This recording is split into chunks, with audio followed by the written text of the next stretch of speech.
ასეთი იყო სირიის უდიდესი ქალაქი ალეპო, რომელიც მაკარატების მრავალსულიანი ოჯახის ნაწილმა 12 წლის წინ დატოვა. მათთვის მშობლიური გარემო დიდი ხანია ქუთაისმა ჩაანაცვლა. ალეპო კი მხოლოდ მოგონებებში დარჩა. საქართველოში ჩამოსულმა სირიელმა მიგრანტებმა ქუთაისში მეორადი ტანსაცმლის მაღაზია გახსნეს. ზოჰა მაკარატე ამბობს, რომ გამორჩეულად თბილი ხალხის გამო აქ ცხოვრება მოსწონს, თუმცა ალეპო მისთვის დიდ ტკევილად რჩება.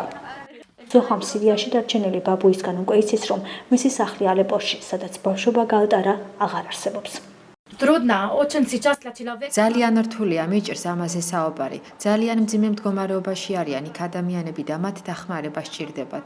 ალეპო აღარ არის ისეთი, როგორიც ადრე იყო. იქ ცხოვრება შეუძლებელია. უაზროა ეს ომი. ადამიანები განსხვავებულები არიან, მაგრამ ღმერთი ხომ ყველასთვის ერთია. ალეპოდან საქართველოში ომს ზოჰას მეუღლის და ალია მაკარატე 5 წლის წინ გამოექცა.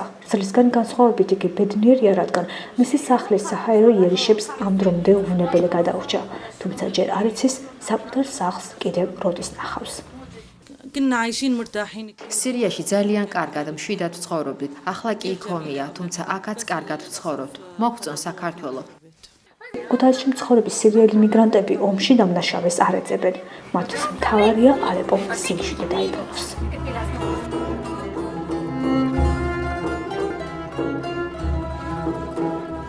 სირიის უძველესი ქალაქი, რომელიც იუნესკომ მსოფლიო მემკვიდრეობად აღიარა, 5 წლიანი საბრძოლო მოქმედებების შედეგად თითქმის აღარ არსებობს.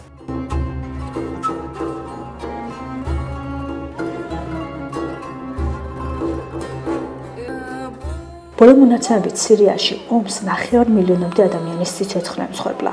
მათგან 15,000 ბავშვია და 10,000 ქალი, ხოლო 5 მილიონამდე სირიელი დევნილად იქცა.